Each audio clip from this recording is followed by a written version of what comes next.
بے ادب اور گستاخ اولاد۔ حیدر کے سامنے اس قدر عزت افزائی پر اس کا دل واقعی رونے کو کیا۔ دے دینا کسی کو پھر مجھے، غصے سے بولی۔ جلدی ہی کوئی انتظام کر رہی ہوں، فکر نہ کر۔ انہوں نے ہاتھ اٹھاتے گویا اس کی بات کو اڑایا۔ حیدر سے پہلے وہ لاؤنج سے باہر تھی، تھوڑی دیر پہلے جتنی خوش تھی اب اسی قدر غصے سے بھری ہوئی تھی۔ دریاب نے باہر آتے ہی فرنٹ ڈور کھول کر پہلے اسے بیٹھنے کو کہا، پھر دوسری جانب آ کر ڈرائیونگ سیٹ سنبھالی۔ مسلسل اس کے مسکراتے لب فاتنہ کی آنکھوں سے اوجھل نہیں تھے۔ آپ کی اماں بہت کیوٹ ہیں، جان بوجھ کر اس نے بات کا آغاز کیا۔ اس آتش فشاں کو چھیڑنے کو خواہ مخواہ دل کر رہا تھا۔ دوسروں کی مائیں ہمیشہ اچھی ہی لگتی ہیں، وہ جل کر بولی۔ کیوں، آپ کو اپنی اماں نہیں پسند؟ حالانکہ ان کا نام تو آپ گنز بک میں لکھوانا چاہ رہی تھیں، اس نے شرارت سے کہا۔ اس کی بات کے پیچھے جو اشارہ تھا اسے وہ اچھی طرح سمجھ چکی تھی۔ آپ کو کیا میں گنز بک میں لکھواؤں یا پرائمری کے سلیبس میں؟ اس نے سڑا ہوا جواب دیا۔ دریاب کی مسکراہٹ کم ہونے کا نام نہیں لے رہی تھی۔ آپ کا دریاب ٹھیک ہے؟ پھر سے اس نے باتوں کا سلسلہ جوڑا۔ مجھے کیا پتا؟ اس کی بات پر وہ جان گئی کہ وہ دریاب کی روڈنس کی وجہ سے اسے چھیڑ رہا ہے۔ ویسے بندے کو اتنا مغرور نہیں ہونا چاہیے جتنا وہ ہے، اس نے افسوس سے سر ہلاتے کہا۔ میرے آئیڈیل کو مغرور ہونا ہی جچتا ہے۔ آپ کی طرح کوئی عام سا ایجنٹ نہیں ہے، وہ ایک کلاس ہے اس بندے کی۔ فاتنہ نے اس کی بات کی نفی کرتے ہوئے کہا۔ اوہ پلیز، آپ تو ان کی بات مت کیا کریں، اچھی طرح جان گئی ہوں گی کہ آپ جیلس ہوتے ہیں ان سے، فاتنہ نے سر جھٹکتے ہوئے مزید کہا۔ اس میں ایسا ہے ہی کیا جس سے میں جیلس ہوں؟ ٹھیک ہے، کچھ کیسز اچھے کر لیے، نہ شکل ہے اور نہ کوئی خاص صورت۔ اس نے جان بوجھ کر بات کو بڑھاوا دیا۔ یہی وجہ ہے کہ آپ ایک عام سے ایجنٹ ہیں۔ یہ سطحی سوچ، لوگ شکل سے قابل نہیں بنتے، اپنی صلاحیتوں سے قابل بنتے ہیں، جو آپ میں بالکل نہیں۔ اب کی بار دریاب نے کچھ نہیں کہا، بس زیر لب مسکرا دیا۔ مبارک ہو بھئی، یہاں تو بڑے بڑے مزے کی سیلیبریشن ہو رہی ہیں۔ لاؤنج میں داخل ہوتے ہی فاتنہ کا موڈ بحال ہو چکا تھا۔ لاؤنج کے درمیان میں رگ کو گلاب کی پتیوں سے سجایا ہوا تھا، جس پر سینٹر ٹیبل کے اوپر کیک رکھا گیا تھا اور اس پر ہیپی کپل ٹو بی لکھا گیا تھا۔ فاتنہ ساشا کے گلے لگی، جس کا چہرہ خوشی سے گلنار ہو رہا تھا۔ حذیفہ، طاہا بھی موجود تھے، جس کا تھا انتظار وہ شہکار آ گیا۔ وسیع کچن سے پلیٹس اور پیزا لے کر باہر آتے ہوئے فاتنہ کو دیکھ کر بولا، مجھے انہوں نے مل کر عورت بنا کر رکھ دیا ہے۔ وسیع اچھا خاصا تپا ہوا تھا۔ ان ہی لوگوں کو پہچان ہے۔ فاتنہ اور وسیع کی اچھی خاصی دوستی ہو چکی تھی، لہٰذا وہ اس سے مذاق کرتے ہوئے کتراتی نہیں تھی۔ ہاں، حذیفہ ایک واحد بندہ تھا جس سے ابھی تک اس کی ملاقات بھی کم ہوئی تھی، اور وہ تھا بھی تھوڑا خاموش طبع۔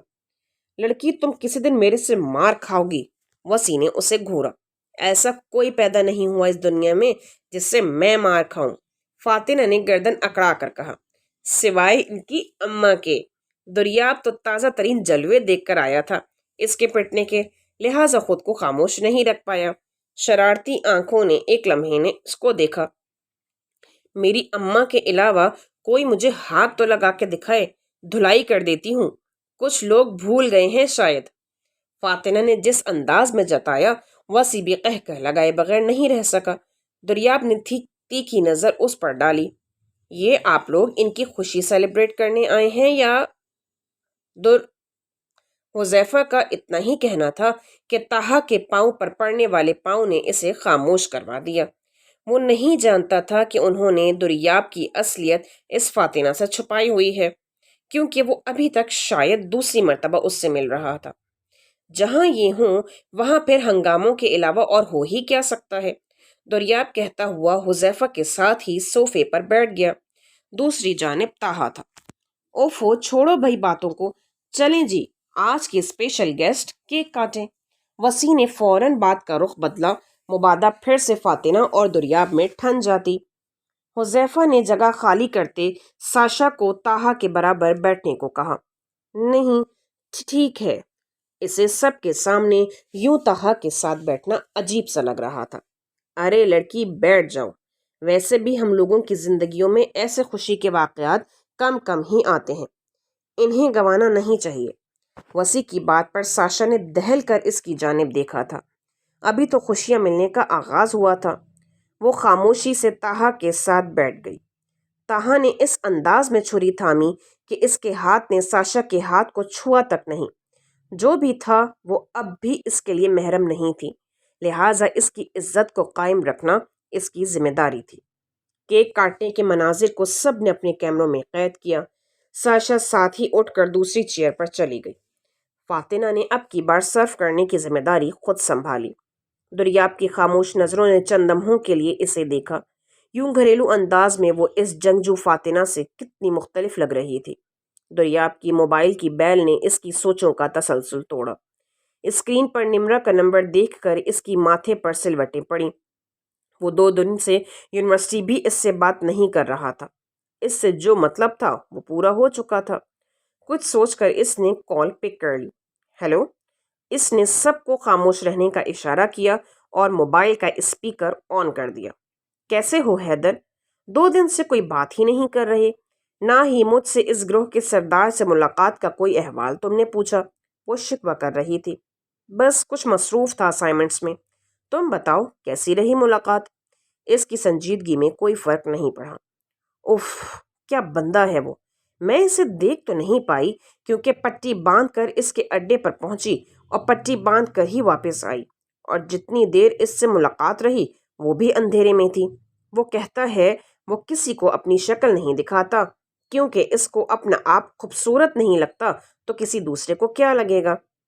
ہاں، کالے کرتوتوں والوں کی شکلیں دیکھنے لائق ہوتی بھی نہیں ہیں کیونکہ ان کے کرتوتوں کی سیاہی ان کے چہرے سے ٹپک رہی ہوتی ہے۔ نمرا کی بات پر دریاب نے دل میں سوچا۔ اچھا پھر؟ دریاب کو اس سب بکواس سے اب کوئی دلچسپی نہیں تھی۔ پھر میں نے اس سے پوچھا کہ کیا میں خود سے تمہارے ساتھ کام کر سکتی ہوں، تو اس نے کہا کہ اگلے مہینے سے وہ لڑکیوں کی کچھ نازیبا تصویریں بنوائے گا جو ہمارا نشہ استعمال کرتی ہیں، اور پھر وہ تصویریں باہر بھجوائے گا، تو یہ کام وہ میرے ساتھ کرے گا اور اس کا سارا معاوضہ مجھے ملے گا۔ وہ خوشی سے وہ بات بتا رہی تھی جسے سننے کے بعد دریاب کا دل کیا وہ اس عورت کا بھی منہ نوچ لے جو پیسے کی خاطر کسی کی عزت کی نیلامی پر خوش ہو رہی تھی۔ یہ تو بہت اچھی بات ہے، چلو اس کو کسی دن ڈسکس کرتے ہیں، کہتے ساتھ ہی دریاب نے بائی کہہ کر فون بند کر دیا۔ کس قدر گھٹیا عورت ہے! خاموشی کو سب سے پہلے فاتنہ کی آواز نے توڑا۔ واقعی! ساشا نے بھی جھرجھری لی، دل میں شکر کیا کہ وہ ان کے نرغے سے باہر آ چکی ہے۔ ساشا بہنا، اب ہمیں آپ سے ایک کام ہے۔ میں نے اس بات کو ابھی تک ڈیلے اس لیے کیا تھا کہ ابھی تک مجھے اس کی ضرورت محسوس نہیں ہوئی، لیکن پرسوں رات ہم نے ہاسٹل میں ایک پرسنل ریڈ کرنا ہے اور اس کے لیے ہمیں آپ کی مدد کی ضرورت ہے۔ وہ جو ٹیبل کے پاس رکھی کرسی پر بیٹھی تھی پوری طرح دریاب کی جانب متوجہ ہوئی۔ جی بھائی، میں جس حد تک ہو سکا آپ کی مدد کروں گی۔ وہ پوری توجہ سے دریاب کو سن رہی تھی۔ ہمیں ہاسٹل کے گیٹ سے لے کر اس کے اندر تک کا نقشہ چاہیے، خاص طور سے گرلز ہاسٹل کے وہ اسٹورز جدھر یہ لوگ نشہ آور چیزیں اور اسلحہ چھپاتے ہیں۔ آپ پلیز اگر ایک پیپر پہ ہمیں رف سے اسکیچ بنا دیں۔ آپ کو تو اس کے ہر ایریا کا اندازہ ہوگا نا؟ دریاب نے کہتے ساتھ ہی وسیع کو پیپر اور پین لانے کا کہا۔ اگر میں آپ لوگوں کا کام اور آسان کر دوں تو؟ اس سے پہلے کہ وسیع اٹھتا، فاتنہ دریاب کو دیکھ کر بولی۔ کیا مطلب؟ کیسے؟ اس نے الجھ کر اسے دیکھا۔ وہ ایسے کہ میں نے ایک ڈیوائس بنائی ہے جس پر لوکیشن اور ایڈریس فیڈ کر دیں تو وہ اسے اس حد تک زوم کر دیتی ہے کہ آپ گھر کے اندر کا سارا نقشہ دیکھ سکتے ہیں۔ وہاں کتنے لوگ رہتے ہیں، کیا کر رہے ہیں، وہ یہ بھی ٹریس کر لیتی ہے۔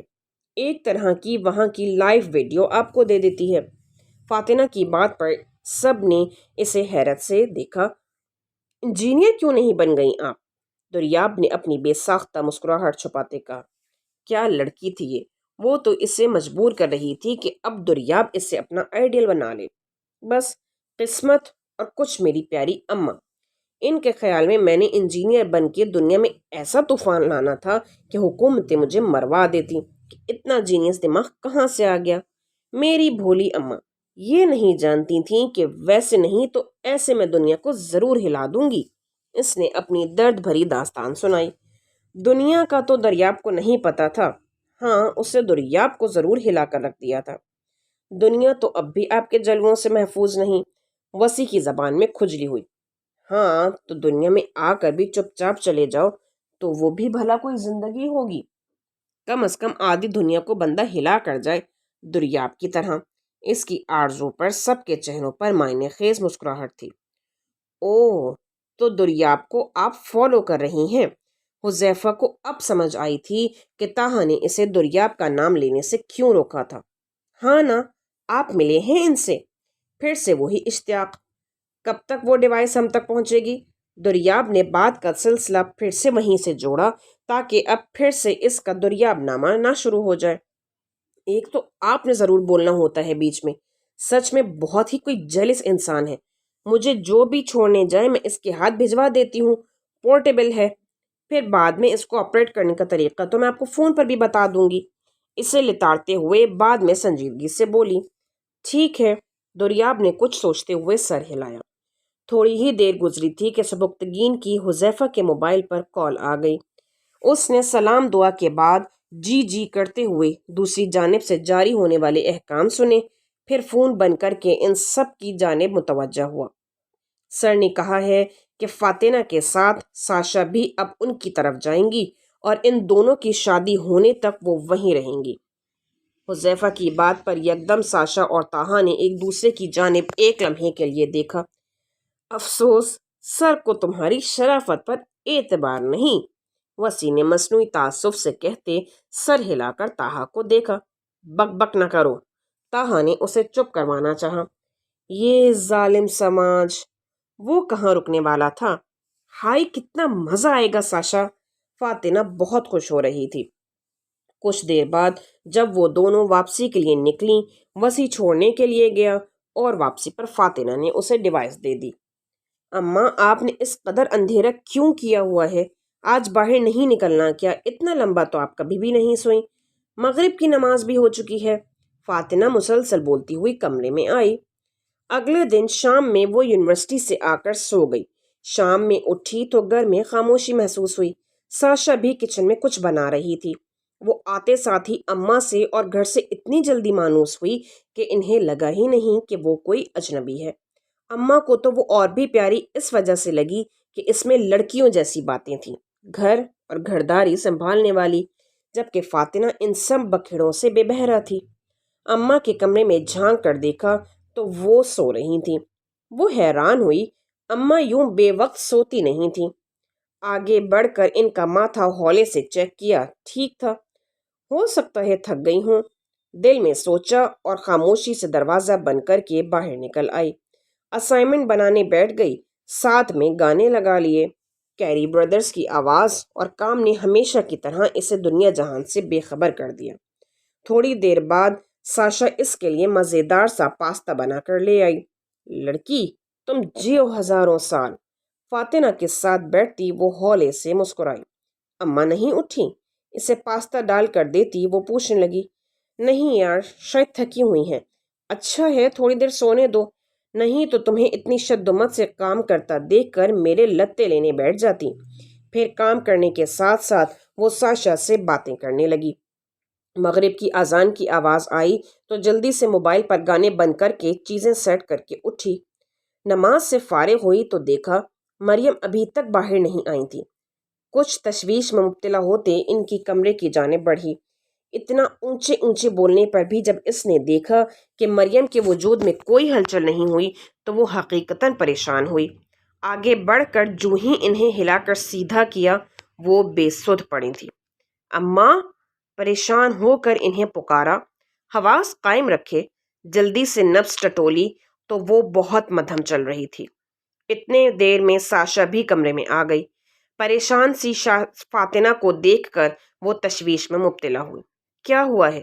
اسے مریم کی نبض پکڑے دیکھ وہ تیزی سے آگے آئی۔ اماں ٹھیک نہیں ہے، نبض بہت مدھم ہے،